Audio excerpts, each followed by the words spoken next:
Home buyers की मुश्किलें हैं कि कम होने का नाम नहीं ले रही। 2010 में अर्थ इंफ्रास्ट्रक्चर्स ने नोएडा एक्सटेंशन में अर्थ टाउनी प्रोजेक्ट लॉन्च किया और 6 साल बाद भी पोजेशन नहीं दिया। ग्रेटर नोएडा अथॉरिटी पर इस बिल्डर का करीब 42 करोड़ रुपए का बकाया है और पेमेंट जमा ना करने पर अथॉरिटी लीज डीड कैंसिल करने का फैसला ले सकती है। चलिए आपको दिखाते हैं।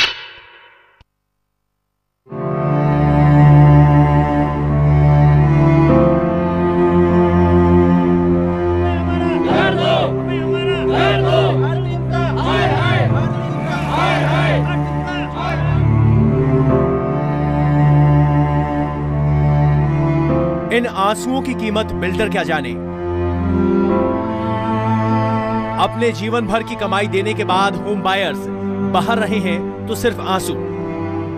भगवान के आगे प्रार्थना की जा रही है कि उनके फ्लैट्स का पोजीशन मिले और बाकी जिंदगी आसानी से बिताई जा सके। ये हाल है 44 साल के सोमनाथ अधिकारी का, जो निजी कंपनी में काम करते हैं।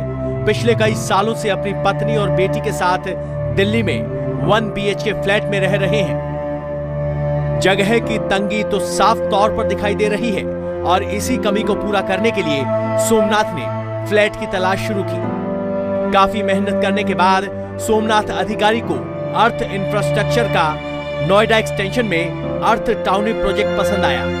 अर्थ इंफ्रास्ट्रक्चर पर इसलिए भरोसा भी हुआ कि बिल्डर का यह पहला प्रोजेक्ट था और उम्मीद थी कि समय पर पोजीशन मिल जाएगा। छोटा सा प्रोजेक्ट था, ठीक है ना, और इन्होंने एश्योरेंस के साथ बोला कि हम लोग 3 साल में ये प्रोजेक्ट बना के दे देंगे। ज़्यादा लंबा छोटा प्रोजेक्ट है नहीं, ज़्यादा टाइम लेंगे नहीं, ठीक है ना। और उस पर्टिकुलर टाइम में हमने ये डिसीजन लिया कि अर्थ छोटा प्रोजेक्ट होने के बजाय से जल्दी बना के देंगे और हम लोगों ने इसमें मूव किया। सोमनाथ अधिकारी अर्थ इंफ्रास्ट्रक्चर को 80% पेमेंट दे चुके हैं और अभी तक इनके हाथ खाली हैं। बायर्स ये भी आरोप लगा रहे हैं कि होम बायर्स की कंसेंट लिए बिना बिल्डर कई बार FAR बढ़ा चुका है और ग्रेटर नोएडा अथॉरिटी ने अभी तक किसी तरह की कार्रवाई नहीं की है। पोजीशन के लिए कई बार बिल्डर के आगे गुहार लगाई जा चुकी है, लेकिन अर्थ इंफ्रास्ट्रक्चर होम बायर्स के साथ बात तक नहीं कर रहा। हर साल ये उम्मीद लगाई जाती है कि ये दिवाली अपने नए घर में मनाएंगे। सारी उम्मीदों पर पानी फिर चुका है। इस बाबत जब हमने बिल्डर से कांटेक्ट किया और जवाब जानना चाहा तो बिल्डर ने किसी तरह का जवाब देना उचित नहीं समझा। खबर ये मिल रही है कि ग्रेटर नोएडा अथॉरिटी पर बिल्डर का करीब 42 करोड़ रुपए का बकाया है और बकाया जमा नहीं कराने पर अथॉरिटी लीज डीड कैंसिल करने की बात कर रही है। अब ये सवाल उठता है कि अगर ऐसा होता है तो होम बायर्स कहां जाएंगे। गौरव खोसला, जी मीडिया। अर्थ इंफ्रास्ट्रक्चर के प्रोजेक्ट का जायजा लेने के लिए हमारे संवाददाता गौरव खोसला ग्राउंड जीरो पर गए। वहां जाके उन्होंने क्या देखा और क्या सुना, चलिए उन्हीं से जानते हैं।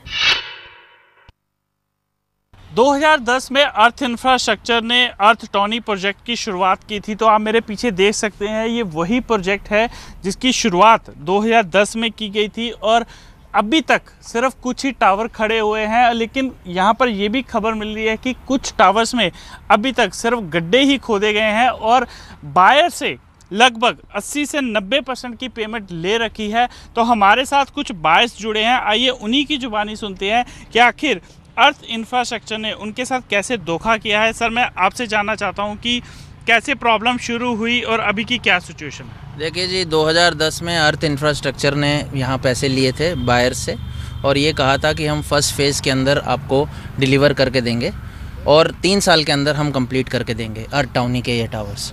लेकिन आज 6 साल के बाद भी 6 टावर भी कंप्लीट नहीं है और जबकि 34 टावर बनने हैं, पार्क देना है, स्विमिंग पूल देना है, पार्किंग की एरिया देना है, कोई भी जगह एलोकेटेड नहीं है। इस 34 एकड़ में यही नहीं समझ में आ रहा कि इतने टावर कैसे बनेंगे। और सर, मैं आपसे जानना चाहूँगा कि आपकी प्रॉब्लम कब शुरू हुई थी। सर 2010 से ही प्रॉब्लम शुरू हुई है। एक्चुअली मैं बाहर से आया हूँ और स्ट्रगल कर रहा हूँ यहाँ पे, लेकिन अभी तक हमें कुछ उम्मीद नहीं है। हज़ारों 20,000 रुपये हम महीने के रेंट भर रहे हैं और क्या कहते हैं कि EMI भरते जा रहे हैं। लेकिन अगर ये डीड कैंसिल हो गई यहाँ की तो हम कहाँ जाएंगे ये मुझे पता नहीं है। सर, मैं आपसे जानना चाहता हूँ कि ग्रेटर नोएडा अथॉरिटी काफ़ी सख्त हो रही है, इसके बारे में क्या कहते हैं। अब ग्रेटर नोएडा अथॉरिटी ने अगर ये डीड कैंसिल कर दी इनकी, ना तो सरकार सुन रही है ना बिल्डर सुन रहा है, वो तो जवाब ही नहीं देता। ग्रेटर नोएडा अथॉरिटी कैंसिल करने के ऊपर है। तो मुझे ये बताइए हम लोग कहाँ जाएंगे? हमारा इतना पैसा इन्वेस्टेड है, हम किराए के मकान में रह रहे हैं, EMI हमारी जा रही है, हम क्या करेंगे? ये इन्वेस्टमेंट तो हमने करी नहीं है, हम तो रहने के हिसाब से हमने मकान खरीदा था। यानी 6 साल बीत जाने के बाद भी इनको अपना घर नहीं मिल रहा, और दूसरी तरफ अथॉरिटी का लगभग 42 करोड़ रुपया बिल्डर की तरफ बकाया है। अगर ये पैसा अथॉरिटी को नहीं मिलता तो ये बात कही जा रही है कि इनकी डीड कैंसिल हो सकती है। गौरव खोसला, जी मीडिया।